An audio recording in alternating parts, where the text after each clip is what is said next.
As a leader, you are facing the exact same resistance to change that nearly killed Le Creuset in 1988. And in this video, I'm going to tell you how to overcome it. It is because of this framework that Le Creuset was able to go from a local brand to a global presence, from a company that was nearly bankrupt to doing $750 million in turnover per year, and to a brand that just recently celebrated their 100th year anniversary. So let's talk about it.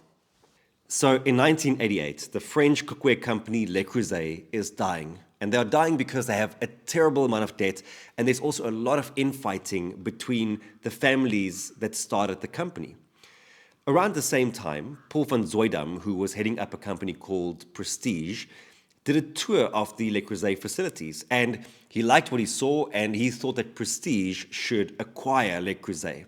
So they go through the process, and just before it gets completed, the workers of Le Creuset catch wind that an American-owned company will now be acquiring Le Creuset. And of course, they didn't want to see Le Creuset in foreign hands, so they go on strike.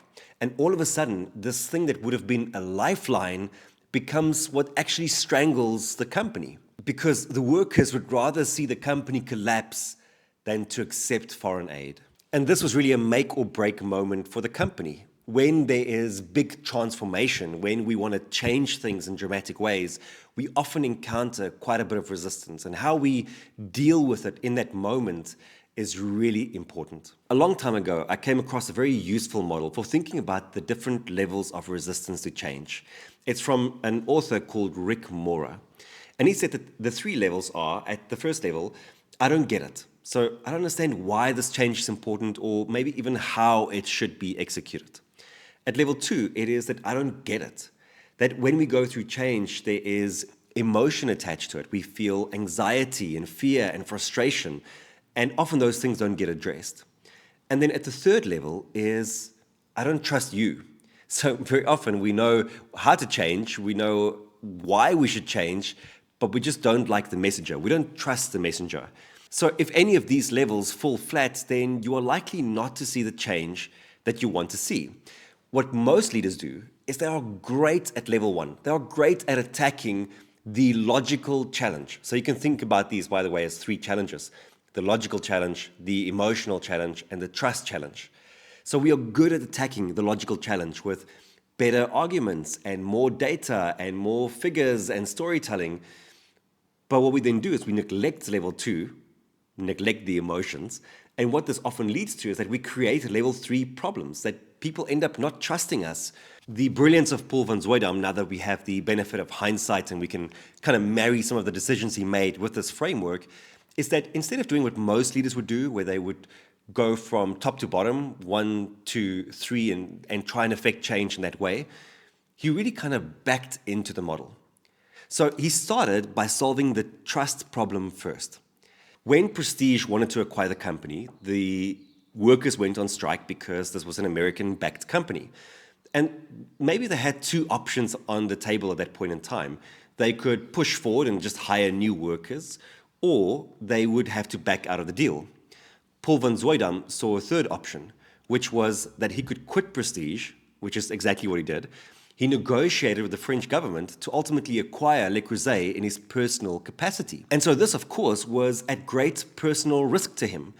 And this is often what is required when we are trying to build trust, is that we need to show that a decision that we are making or an action that we are taking incurs a certain level of personal cost, or that there's a certain level of personal risk that we are taking. When I coach leaders on this framework, I'll often tell them that you are hopefully building trust every single day through your actions, by being dependable, by doing what you're supposed to be doing, by treating people fairly and kindly. But you will always find that there are certain things that you can do in addition to what you're already doing to build more trust. Maybe there's an olive branch that you could be reaching out with. Maybe there is a small sacrifice you could be making. Small symbolic acts that ultimately build more trust. And trust is one of those things that you want to build before you need it. And I think that's part of why this approach was so successful. And so this very first move from Paul van Zuydam is actually an incredibly powerful trust-building exercise that immediately shows that he's really committed to the company. From here, he then backs into the second level, which is the level of emotion. And when we talk about the emotional side of change, what we are really talking about is the identity shift required to make big changes. And we are all great at protecting the identities that we have instead of evolving them into something new. Having said that, the reality for many companies is that they are always part of our identity that we need to protect and a certain part that we need to evolve.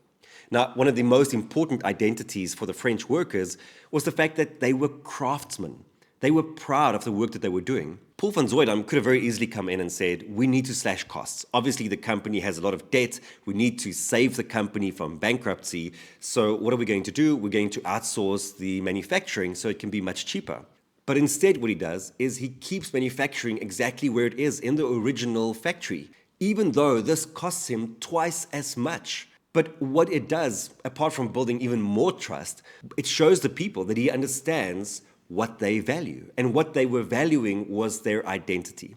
Now, the challenge for most leaders is going to be that there is an identity that needs to be valued and protected, and there's a part of that identity that needs to be evolved. And even when you look at the evolution of Le Creuset, you will see that they kept the identity of craftsmen, but they also evolved it. And they evolved it through automation, they evolved it by introducing new products, but showing a deep level of understanding for where people are at and what's important to them is always going to be a really important part of change. By the way, this doesn't mean that we just simply protect identity. As times evolve, so does the workplace, so do our professions, and our professions are very closely tied to our identity. And so our identity needs to evolve with the world around us. But it does mean that we need to understand what people value so we can see what they are defending, so we can help them to let go of things that might be holding them back from evolving. I have a great video on this and I'll link to it right at the end. And so finally, with this foundation being laid so well, he can back into level one, the level of logic. And from this solid foundation, he can lay out all of the other changes that he thinks will be important for building the company into what it is today. The geographic expansion, selling beyond just France, innovating beyond just the cast iron pot to include other products, positioning the brand as a luxury brand. In some way, all of the groundwork that he laid gave him the permission to talk about much bigger changes that needed to happen. One thing I'm always very mindful of when I'm making videos like this is that change is very messy. I can't just give you a perfect recipe and say, do this and change will come out on the other side perfectly baked. And we can look at the story of Paul van Zuydam through the lenses that I spoke about today, but it doesn't mean that he thought about it in this specific way. It doesn't mean that it played out in this exact order, but it does help us to create a bit of a mental model for how do we think about change. And it's hard to argue with the idea that if you build trust and you show people that you have a deep understanding of the things that they value and where they are coming from, that they aren't more willing and more open to go on the journey of change and transformation with you. And so ultimately, I think the crux of this video is that as leaders, we tend to focus on level one. We want to show up with better arguments and better data, and we think that we can convince people to change. When really what we need to be considering is the foundation laid properly? Have we done the necessary groundwork by building continuous trust and even going above and beyond what we think is enough trust? And then secondly, showing people that we truly understand not only what they value, but the emotions that they experience while we go through change. Because change always has an element of that fear and the frustration and the anxiety. If you enjoy mini case studies like this on reinvention and change, then I suggest you check out this video next.